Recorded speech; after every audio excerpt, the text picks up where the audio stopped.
All right, Pro Source Sales rock stars. I'm going to do a quick tutorial on the process of completing a call.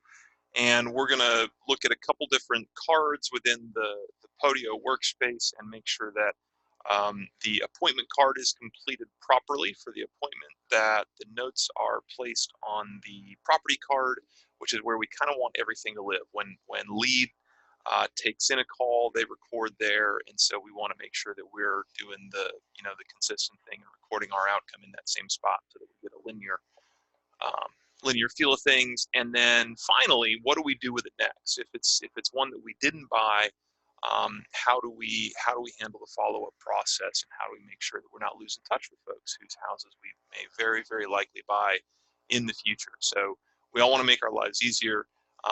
Trust me, speaking as someone who's been doing it now for a little bit, when those folks come back around, when you make that phone call and someone says, boy, I'm really glad you called, or when someone calls you back, that's always really encouraging. So we want to make that as easy as we can. We want to buy as many houses as we can. So forgive me, I'm in the back of my Chattanooga office here. This is you can't see it, this is our conference table, and printer. kind of a humble setup back here, but let me switch over to my desktop, and you can see here what we got going on.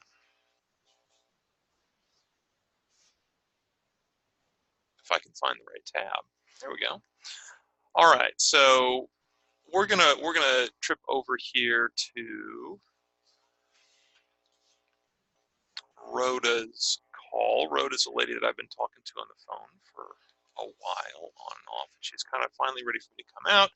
Didn't buy it yet, but we're in the process. Her goal with her brother to sell this house, they were wanting about 65,000. Unfortunately, in that part of town, I don't think we can quite get there, and I think I can make it work at about 52,000. I'm going to add that to the offer field here, and she didn't say no. She really was more of the let me talk to him. I don't think that's going to work, but that's a little key aspect there. She, I want to make sure I'm not forgetting her at that point. And so essentially, this is all I need to do here in the appointment card. Now notice that over here there popped up thank you for adding appointment outcome. Please go to the property lead. Now you can click this little hot link here in the comments, or what I usually do is just click. I try and get have property lead. And this is where you're going to make your notes. And so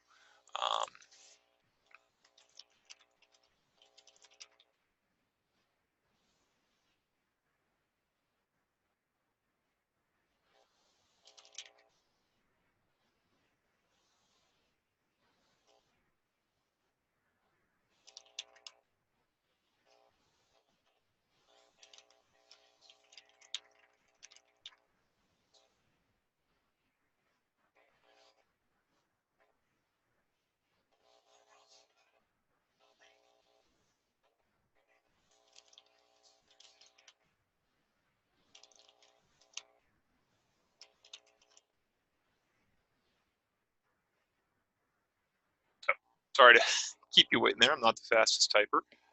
So I'm gonna make some notes about kind of what happened, and then I might even add like what I want to remember. I told myself I was gonna do. I'm gonna say.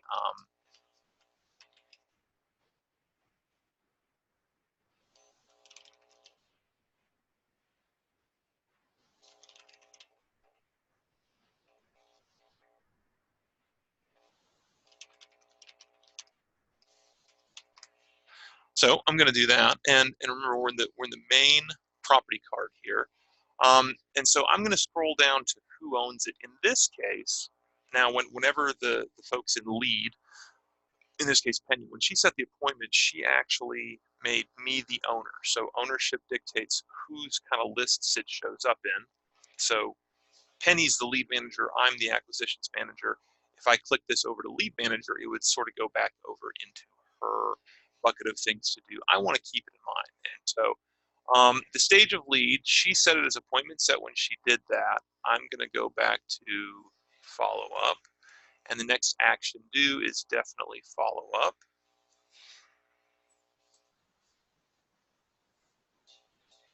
And I'm gonna reach out to her next week. Um, I think that's you know, I'm even changing my mind as I'm doing this. I'm gonna reach out to Rhoda on Friday of this week. I'm gonna give her through the end of the week, and now what'll happen is this will show up in my the properties side of things, and I won't go through that, but I'll click over and show you where that'll land. And so that'll show up right here in property leads when I run a filter for the property leads that I'm tasked for, that I have ownership for, and have a follow-up set for today or in the past. And those are what we want to keep up to date. All right, guys. Appreciate your time. Buy some houses.